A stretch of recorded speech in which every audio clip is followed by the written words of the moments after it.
in 2008. I'll be honest, at the time, I thought I had hit the jackpot. She was charismatic, clever, the kind of girl who lit up every room she walked into.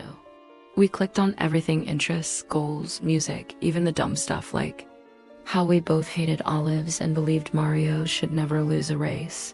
But in hindsight, there were signs. She had this habit of truth stretching.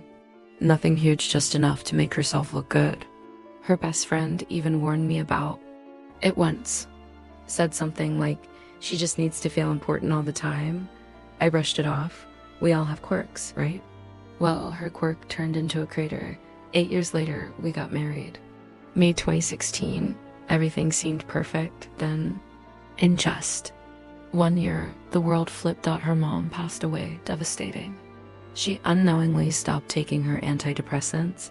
She thought they were just for allergies, and she moved 2 hours away for a job right before the wedding. The distance, the planning, the grief, it all added weight. Still, I believed in us. I was in it. Heart and soul. Then she got a new job. The red flag job. Her new boss, let's call him Steve. Steve was freshly divorced. His wife left him for cheating, and the only people he hired, girls aged 17 to 23. Red flags were practically on fire, but she loved the job. He saw her potential, promised her all kinds of opportunities, gave her special attention, and she started glowing again. Not in a good way. In that I'm cheating and lying about it kind of way. Within 3 months of saying I do, she cheated. I found out through a tangled web of lies. She told me she was moving in with a coworker, going out of the country for work, all while sneaking him into her house when I was gone. I tried to save it. God help me, I tried.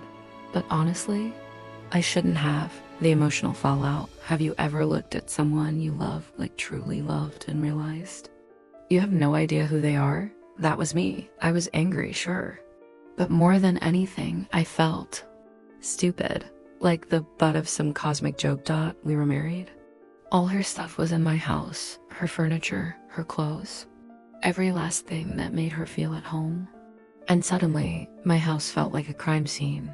But then I remembered, technically, she had left it all behind, and I had all the control.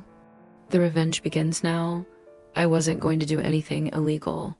I'm not that guy. But petty? Oh, I can be petty. So I set the rules. She had to give me a detailed list of what she wanted back. I had to approve it.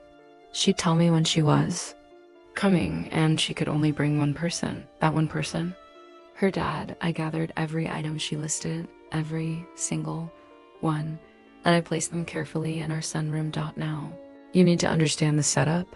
That sunroom, you can get to it 2 ways, through the side yard to the back door, or straight through the middle of the house. Now, here's the kicker. This was during that time of year when it rains every night. And yup, the night she chose, rain, pouring rain. And that's when I put the cherry on top. I stacked her piles neatly, but I made sure the most embarrassing stuff, the lingerie, the toys, the stuff she definitely didn't want her dad to see, were right on top. Front and center, the party-o.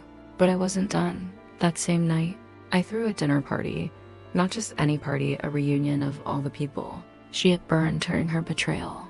Her former best friend, who was supposed to be her maid of honor. 2 other bridesmaids who she ghosted. Post-wedding. 4 close friends who had told her she was making a huge mistake. And just to keep it all nice and legal, a police officer buddy of mine, quietly watching over everything. We popped open a few bottles of wine, made pasta, shared stories, and waited. The moment then, headlights. She arrived with her dad. She texted me. I replied, everything's in the sunroom. Come get it. I knew she'd seen the forecast. She stood outside, probably weighing her options. Walk her stuff through the pouring rain, or walk it through the house, right past everyone she had wronged. We watched through the windows. Quiet. She hesitated for minutes. And then she chose the rain. She and her dad carried every box, every bag, through the wet grass and slippery path, soaked to the bone. Her heels sunk into the mud. Her dad looked like he wanted to be anywhere else. And then it happened. She reached for one of the top boxes, realized what was inside, and froze. She had to pick up her sex toys with her dad, while a dozen former friends sipped wine 20 feet away. I won't lie. That moment, chef's kiss. I didn't smile. I didn't gloat. I just watched. She didn't say a word. Neither did her dad. Later, she complained to her lawyer. The lawyer's response: tough shit, postscript, a little extra karma, oh.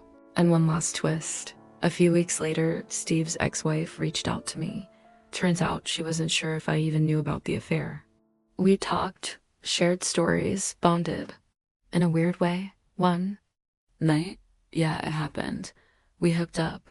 Was it revenge? Maybe. Was it healing? Kind of.